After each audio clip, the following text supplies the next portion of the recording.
Hey everybody, it's Campfire Trish, and today I'm going to be filming a recipe video for you, or a cooking video for you guys, and I'm using a new accessory. So I've shown you all that I received the Solo Bonfire for my birthday, and today I'm actually going to be trying out a new accessory for it. It is a grill, so we're going to be grilling on my Solo stove. Let's get to it. All right, so as you can see, we've got a nice fire on my Solo, or in my Solo stove now. And this is the little accessory. So we have a little topper, I guess it is. And we're gonna put that right in the ring. And we're gonna go ahead and do that. It's gonna be a little warm. Fire hot. And then there's actually a grill portion. I'm pretty sure this is abuse. Whew, it's hot. Just like that. Oh, and you know what? We're supposed to click it. Maybe we need to get some tongs. In the holes. You see that little thing in the hole? Woo-wee. It doesn't look like it fits in the holes. I agree there. But I think so that way it doesn't shift. Maybe. I think you're trying to get me. Alright, well, Sam says it doesn't need to click, and so we're going to leave it be. Maybe I'll check the reviews. This didn't actually come with any instructions at all with it. So, yeah, we're just going to go like that, and let me show you what I'm cooking while that kind of heats up. This is the first time we're using this grill, so we want any kind of chemicals to get burned off too. So we're just going to let it sit there for just a few. All right, so I'm going to be making Philly cheesesteak kebabs today. So I've got my bamboo skewers, and I'm just going to take some just cut up meat. I'm going to thread it onto my skewer. Maybe. I'm going to try to without stabbing myself. So I've got meat, and I also have some sliced onion, a skewer, green peppers, mushrooms, and then I actually chopped up some French bread as well, so there. Then we're just going to make a little skewer. Typically I've found that doing 2 pieces of everything seems to work well for the skewer itself. Just like that. Real simple. Here you go. Just like this. Real simple. You can do, the cool thing about Kabobs is that you can do anything. So it makes it really versatile. And with the magic of YouTube, I've got all the others skewered. I ended up doing just some meat skewers, some pepper and onion skewers, some mushroom skewers, and some bread skewers as well. Now what I'm going to do is I'm just going to take some ham, and I'm going to give this a good spray, just to give it some oil. And then I'm going to take some Chicago steak seasoning, and I'm just going to sprinkle it on top too. These are supposed to be Philly cheesesteaks, you know. I'm not quite sure how well it's going to stick, but we'll see what happens. You can use whatever type of steak seasoning you typically like. And now we're just going to be taking these and putting them on the grill. All right, so that grill has been going on for a little while, and Sam is going to precariously put these on to the grill. He is going to give it a quick spray. Don't burn up the camera, please, sir. Whoa, that was on my leg, dude. He tried to burn me, y'all. Who knows if heard that sound? Yeah, whatever. Don't do that. And we're just gonna figure out how these will bust go. There's a lot of them. You're gonna burn me. What's this? There's just extras, hun. Yeah, but why are they in there? Because I didn't know if I was gonna lose some They on were the in way. the way. See, look at those. It's gonna be pretty, pretty, pretty, and yummy. So you're gonna cook these to your liking. Typically we like a more rare steak, so we'll probably pull these off a little bit sooner. I would do bread last probably. And then of course the vegetables might have to stay on a little bit longer. But so essentially I'm gonna let Sam man the grill, and I'm gonna take you all inside to make that cheese sauce that every Philly steak needs. And I'll bring him a clean plate to put all that. No, it's not whiz, but you know. Yeah, but hopefully this will be just as good. So the temperature of this is really hot. It's only been a couple minutes, and you can see it's good. I mean, I'm going to flip it on the side once, I think. But I am pretty sure it's good and done. Normally I'd use a thermometer, but if I tried it on this, it'll burn me. But you got to be careful with the skewers, because you can see right here, you kind of burnt through that one. But yeah, a couple of them need a little bit more, but for the most part, they're done. The part that has the bread on it, probably that's going to be burned. I'm not sure how well that's going to work, but yeah. Well, you can see how much has died down. So once this got going, it didn't take very long at all. There was no flames at all. I mean, no smoke at all with the flames. And it's still really, really, really hot. All right, so I am going to be working on the cheese sauce now. So I'm gonna actually have my burner on about medium-high heat. I've already cubed up about 8 ounces of Velveeta cheese. So I've got that cubed up, and I've also shredded about 3 to 4 ounces of some white cheddar cheese as well. So I have those ready to go. Within the pan, I've got a tablespoon of butter, and that's just going to start to melt. And I'm going to be adding, as that melts, be adding the cheeses and about 1/2 cup of milk to that in just a few moments.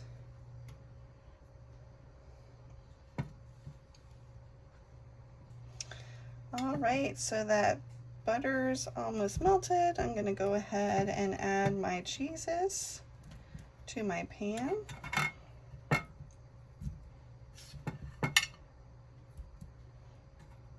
This has got a little bit of pizza crust on it from where I chopped up the Velveeta on a board I used for pizza earlier. And I'm going to do about 1/2 cup of milk. I'm just going to leave that milk there just in case I need to thin it out any. And now I'm just going to watch it stir, and I want this cheese to melt. So I'll be stirring it pretty frequently so that way it doesn't burn.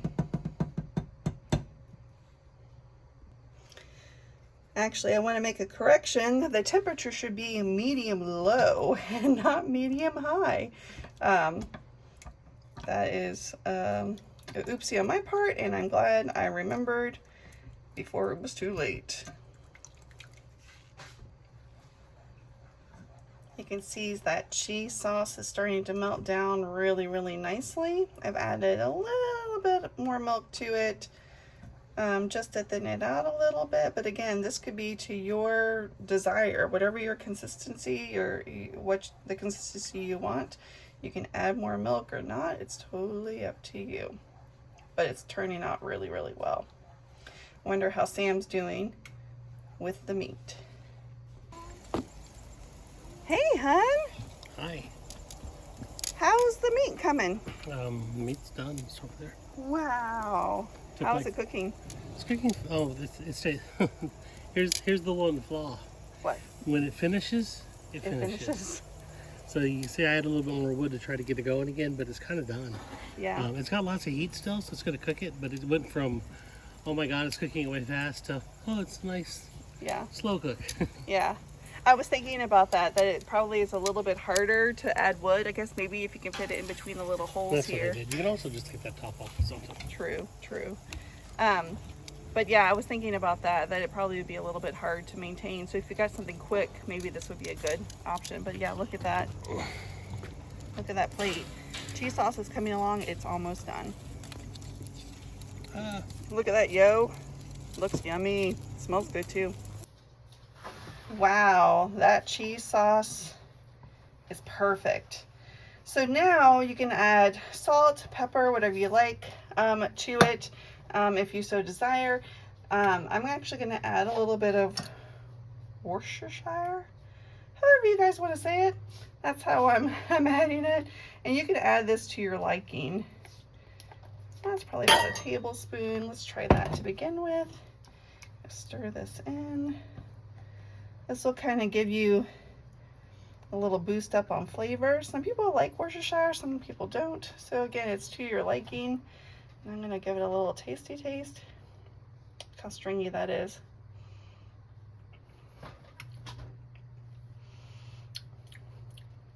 Oh, that's good. I think I'm gonna add a little bit more Worcestershire to it.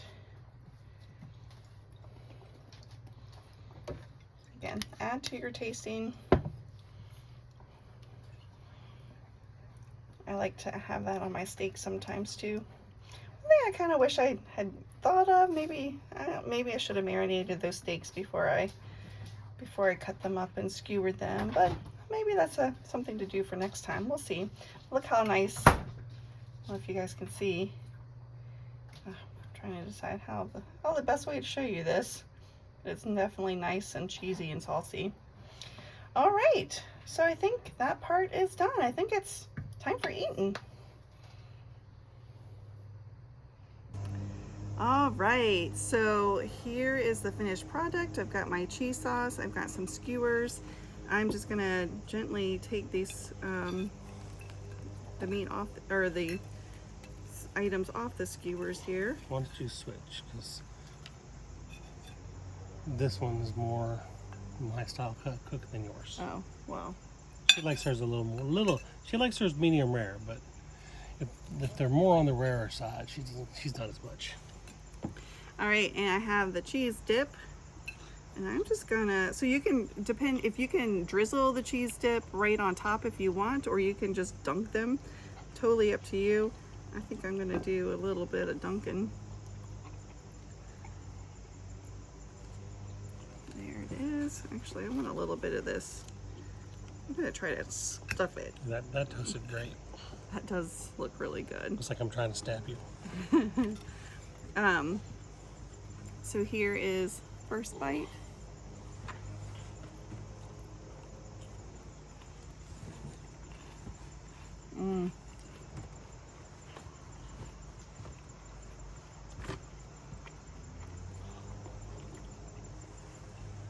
That's good. Yeah. That's really good.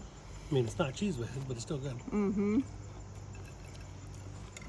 I will say, I wish I had marinated the steaks instead of just sprinkling some sauce on them, because I think that would have helped the flavor a little bit. Like, it just seems a little plain. I mean, it tastes good, but I like a little spice.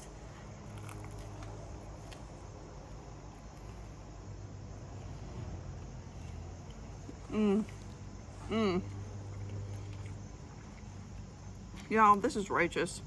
This is some good stuff. I totally recommend it. What do you think? He's making a sandwich over there. It's just some assembly required. Wow. So if you didn't figure it out, I got tired of chopping up bread. So I had the hunk of bread, and Main Squeeze Sam just grilled it up on the grill. This is really good, y'all.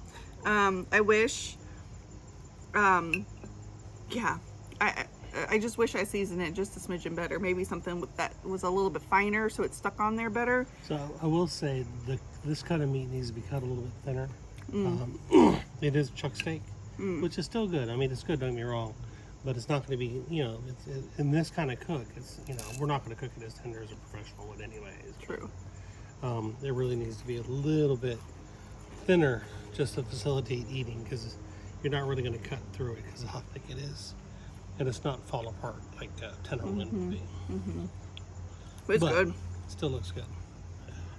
This is fun. He's making a big mess. So, Here you go. look at that. And it all falls apart. That's right. I'll assemble it back together. So, I definitely call this a win. Now, I could have easily just thrown a pan on there and cooked everything up in the pan together. But this is kind of fun. Kabobs are fun. Just stick them in there. You can eat them right off the stick if you wanted to. You can just, if you wanted. There we go. A little more cheese on top. A little piece of bread like that. And we have a sandwich. Yep. So, I think this is a win. I think you agree it was a win. Yeah. We like a good Philly cheesesteak. Yeah, it's good. Well, we. What? He gets it almost every time we go out somewhere. So, I think this was good. Anyway, hope you guys enjoyed, and give me some comments below if you would eat something like this. You could do this with chicken easily as well, if you don't prefer red meat, or if you have alpha cow or something like that. Yeah, it was really good. And so comment below if this is something that you think you would like to try, and if you do, let me know. And otherwise, be on the lookout for new content next Saturday at 8 a.m. And until next time, bye!